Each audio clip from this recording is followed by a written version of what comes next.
Salut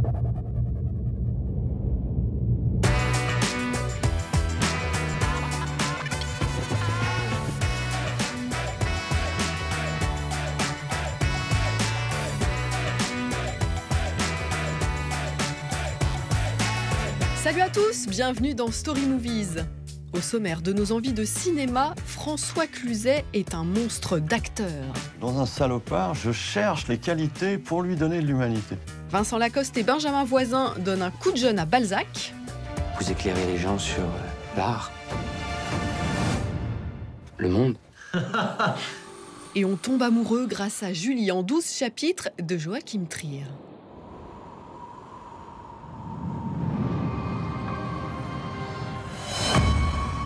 Ce type est un négationniste qui nie les camps de la mort nazie.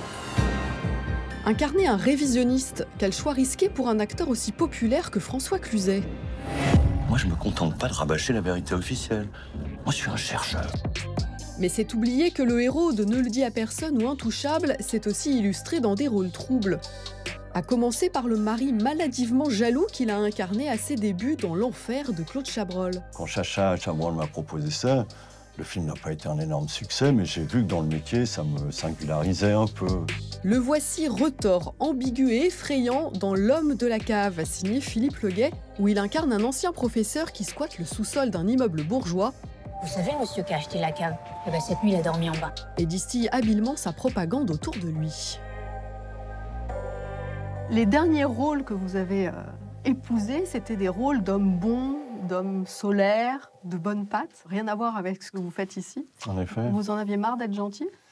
Non, c'est pas ça. Tout commence au théâtre quand j'avais joué avec Alain Françon et qu'il avait monté une pièce de Marivaux qui avait dit « Ton personnage est un monstre et si vous, les acteurs, vous n'acceptez pas de représenter, d'incarner et de représenter sur scène les monstres, on ne saura jamais qui c'est. » Et là, non seulement ça représente un monstre, mais plus intéressant, ça représente le cheminement du type pour vous convaincre.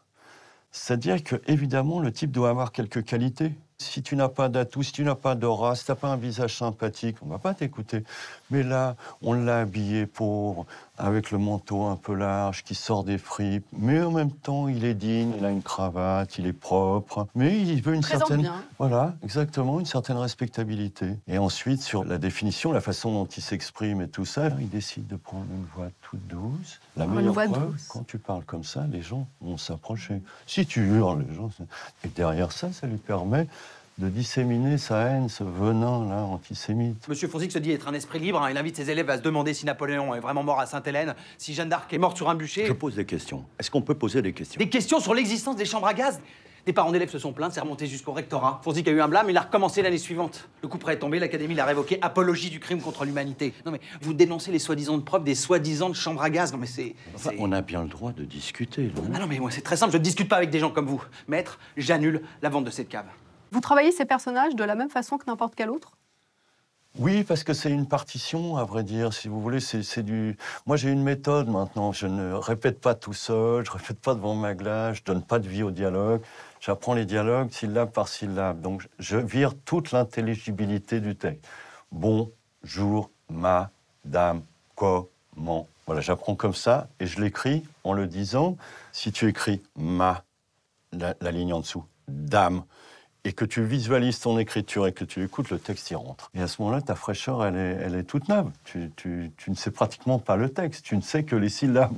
J'adore travailler tout seul pendant 2 mois pour proposer quelque chose au metteur en scène, parce qu'avec cette expérience que j'ai maintenant, je sais que les metteurs en scène attendent quand même une proposition de l'acteur, et non pas comme le croient certains acteurs, j'arrive et dites-moi ce que je fais. Mais non, vieux, qu'est-ce que tu proposes dans le rôle ? Alors là, il y avait de quoi, parce que le personnage, il est complexe, tu vois. Vous avez des limites, malgré tout? Des choses que vous ne pourriez pas jouer? Non, j'ai même toujours dit que j'aimerais bien jouer un pédophile. J'aimerais bien, mais pas pour le défendre, mais pour lui donner une incarnation, pour montrer comment il marche aussi. Ça se passe exactement pareil. La douceur, la tendresse, le câlin, que t'es jolie, attends, regarde tes cheveux. Eh ben, tout ce cheminement, il est aussi passionnant. Après, c'est pas parce que... C'est mon devoir de jouer les monstres. Si je joue que le héros, je ne sers pas à grand-chose en tant qu'interprète. Parce que j'ai un physique un peu... Moi, la bif et le moine chez moi. À mes débuts, j'avais fait 2 jours à la télé comme ouvrier, et 6 mois après, 2 jours en tant que fils de famille. Donc tu vois, c'est le Côté caméléon. Et ça, c'est une chance. T'as des types qui sont très beaux, ils jouent que les très beaux, les très moches, ils jouent que les très moches. Et quand t'es au milieu de ça, ben, t'as affaire à plus de rôles. Et ça, c'était la chance dans ma carrière. En fait, c'est François Cluzet, The Man Next Door. Non, mais en tout cas, écoute, c'est surtout... j'ai accumulé maintenant presque 50 ans d'expérience et j'ai envie de transmettre. Et je suis surtout obsédé par le fait que je veux vieillir bon. Si je dois dire en un mot, j'étais passionné par ce que je faisais dans les films. Maintenant, je suis passionné par le film. C'est génial de pouvoir participer à la qualité du film au-delà de qu'est-ce que je fais, je suis génial. Merci beaucoup. Merci, merci.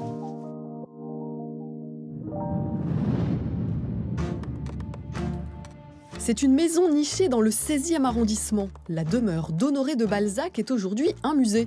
Un musée qui prend un coup de jeune avec la présence en ses murs de 2 comédiens bien de leur époque. Mais oui, vous êtes hyper célèbre, vous. Benjamin Voisin donne corps au héros des Illusions perdues. Lucien de Rubempré, apprenti poète qui débarque à Paris avec de grandes ambitions artistiques. Sa rencontre avec un rédacteur en chef cynique et opportuniste, joué par Vincent Lacoste, va le détourner de ses idéaux. Notre ligne éditoriale sera simple. Le journal tiendra pour vrai tout ce qui est probable. Xavier Giannoli s'initie une superbe adaptation, élégante et enlevée, à la hauteur de ce monument de la littérature, en forme de récit d'apprentissage. Tout est pourri partout, tu trouves pas? Il faut se battre pour faire des belles choses. Qu'est-ce qu'il y a de moderne chez Balzac dans son écriture, dans ses dialogues, même si évidemment Xavier Giannoli est passé par là? Je crois que ce qui est fort avec un auteur comme Balzac, c'est que à bien travailler sa vision sur son monde à lui et sur sa société, on arrive à parler de l'époque passée, mais surtout de l'époque future. Je veux dire, c'est fou à quel point le film, il a cette vocation de rendre Balzac intemporel. Et surtout dans le sujet, en fait, il raconte des choses qui sont extrêmement actuelles et modernes. En fait, il raconte les débuts du capitalisme dans le film, en fait, donc et le début d'une société où l'argent contrôle tout, en tout cas énormément de choses. Le film est un portrait peu reluisant de la presse, du phénomène des fake news, comme quoi c'est pas nouveau. Vous avez déjà été victime de fake news ou vous êtes trop jeune pour qu'on ait déjà annoncé votre mort ou votre 4e mariage? Moi, j'ai déjà lu Benjamin Voisin en couple avec Vincent Lacoste. Ça m'a troublé. Je ne le savais même pas. Tu t'es demandé si c'était vrai. Dis donc, comment ça? Non, mais je pense que le film est une critique, en effet, du journalisme, mais d'une certaine forme de journalisme, attention, qui aujourd'hui c'est un peu transformé en Twitter, les fake news, exactement, des gens qui disent totalement n'importe quoi, qui ont absolument aucune preuve de ce qu'ils avancent, etc. Des gens qui sont extrêmement cyniques et qui, dans le film, par exemple, à un moment donné, je le paye pour qu'il écrive une critique négative. Une critique négative d'un livre qu'il a adoré. Donc en fait, qu'est-ce qu'il y a de plus cynique que ça, quoi? Mon métier, c'est d'enrichir les actionnaires du journal. Et au passage, de ratisser le plus possible. De ratisser? Ratisser. Absolument. On se fait payer une première fois par un directeur de théâtre pour écrire une bonne critique. Ensuite, on va voir son concurrent dans le théâtre d'à côté pour lui proposer de dire du mal du premier. Et comme ça, on fait monter les enchères en écrivant du bien ou du mal dans des journaux différents, sous des noms différents. Et ça tourne, et on ratisse, on ratisse. C'est ça, ce qui est intéressant surtout dans le film, pour moi, c'est comment, surtout à l'âge où on devient à peine un adulte, la question du compromis. Comment on fait pour garder ses rêves proches de soi et on ne cède pas aux tentations que le monde offre, c'est-à-dire l'envie du profit constant, l'argent, tout le temps. Alors comment on fait pour conserver ses valeurs et l'estime de soi quand on est comédien, jeune comédien par exemple? On choisit la liberté plus que la sécurité. On choisit enfin, moi, je trouve, mon but, c'est de me dévoiler en tant qu'artiste. Le confort, je pense pas que ça soit une grande qualité pour un artiste. Ouais, moi je pense que c'est être intègre en fait, quoi, Ouais. être en accord avec la personne qu'on est, quoi. Moi j'aime beaucoup le cinéma, j'ai des goûts de spectateur assez forts et en fait tout simplement je fais les choix des films que j'aimerais voir au cinéma, quoi, parce que sinon si nous-mêmes on n'a pas l'honnêteté de faire des choses qui nous intéressent, à ce moment-là qui va être intéressé par aller voir les films dans lesquels vous êtes, quoi. Un genou à terre, brave et fier chevalier, sans peur et sans principe. Sans aucun principe. Au nom de la mauvaise foi, de la fausse rumeur et de l'annonce publicitaire, je te baptise journaliste. Et quid alors de la célébrité? Vous n'êtes pas devenus l'un et l'autre comédiens pour la célébrité, pour la gloire? Non, enfin moi je suis devenu un peu par hasard, à vrai dire, donc je sais pas trop pourquoi je suis devenu, mais en tout cas non, enfin je fais pas les, en tout cas je ne fais pas mes choix ne sont pas dictés par ça, quoi. Moi je trouve que la célébrité elle est bien dans un seul sens, celui d'avoir un public prêt à écouter son émotion. Ça voilà, c'est ça. Moi le seul but pour lequel je voudrais être célèbre, c'est que les gens aillent voir mes films, donc aillent voir mon émotion et aillent voir mon travail au final. Vous avez déjà quelques illusions perdues ou pas du tout? C'est hyper jeune quand même, moins de 30 ans pour avoir des illusions perdues. Ça sera assez triste, hein, ça sera regardez les héros alsaciens, hein. Lucien, après, non, moi j'ai la chance quand même de, pour l'instant, je me porte bien, ça va. Merci. Merci de vous en soucier. Et vous? Quand je vois des beaux films et que j'interviewe des gens intéressants, ça va.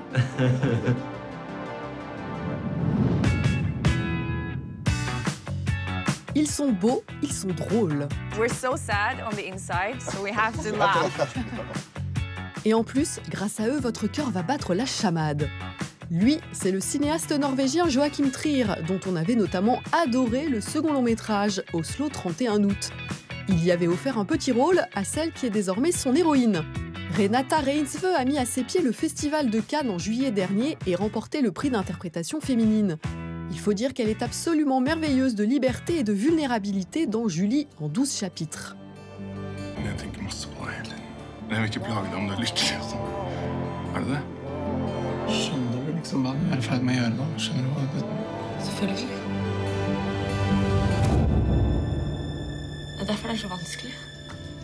Une comédie romantique haut de gamme, d'une beauté fulgurante et souvent inattendue, sur un sujet au départ plutôt classique, la trentenaire qui a bien du mal à se poser professionnellement et sentimentalement.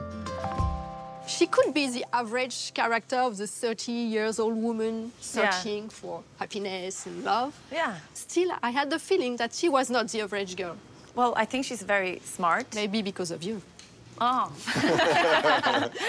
Oh. No, I think she's very smart and funny, and she has like this depth to her because she's also in some pain. She's very sad and lonely. I think it makes her lonely to have so many choices. She can walk away from anything at any time and choose like a different path of career. She can choose different men. She has so many options. She struggles to find her path. Altså, kan jeg få 2 bokhyller? Hvor mange klesskap skal du ha? Hvor mye kan jeg få? Nei, det er ikke sånn det funker. So is this movie a romantic comedy? I like to start out thinking it is, and then it always turns into something else. In all my films, I mean, when I did The Reprise, my first film, Nouvelle Donne in French, I wanted to make kind of a buddy movie, but it turned into something else. With Thelma, my previous film, I wanted to make a horror, but it turned into kind of a romantic drama. So I don't know, but it's romantic comedy in the sense that, you know, there's a tradition of existentialist romantic comedies, like George Cukor's The Philadelphia Story, for example, or Annie Hall, you know.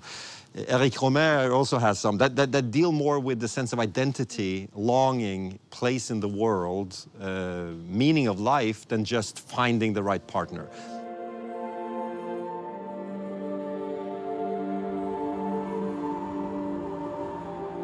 I have the feeling watching your movies, and especially this one, that you are in search for beauty always and always. I am. Yeah. Yeah. Since I was a child, I've been filming. And as a child, you don't understand the sense of value or hierarchy or commerciality or any of that. You know, like a child can think that a Coca-Cola bottle is the most beautiful thing in the world, while a grown-up will think, oh, Coca-Cola, that represents American capitalism. It has tons of values, you know? So I'm always yearning for that kind of childish curiosity about what could be beautiful. I think the French actually seems to be a culture that accepts the term beauty. In a Protestant culture like ours, like Norwegian, it's very often shameful. Why? Beauty is surface. Yeah. It's something superficial. But as French, the beauty you know. Of a landscape. Yeah, beauty of landscape. In Norway, the only thing that is allowed to be beautiful is nature. What makes you be such a good team? I think we have a lot of the same questions about stuff like love and life and what it's all about. I think you're a bit more like thinking about death. I'm not thinking that our difference, but like love and life is. You know, am I right? No, I'll tell you something. You say that. What were you reading in the airplane today? Oh yeah, Kierkegaard. She was reading Søren Kierkegaard, the Danish philosopher, and so I don't know who's like the But it wasn't about death. It was about anxiety. Oh, it's only anxiety then. Okay. Yeah. Do you feel better thanks to the prize in Cannes?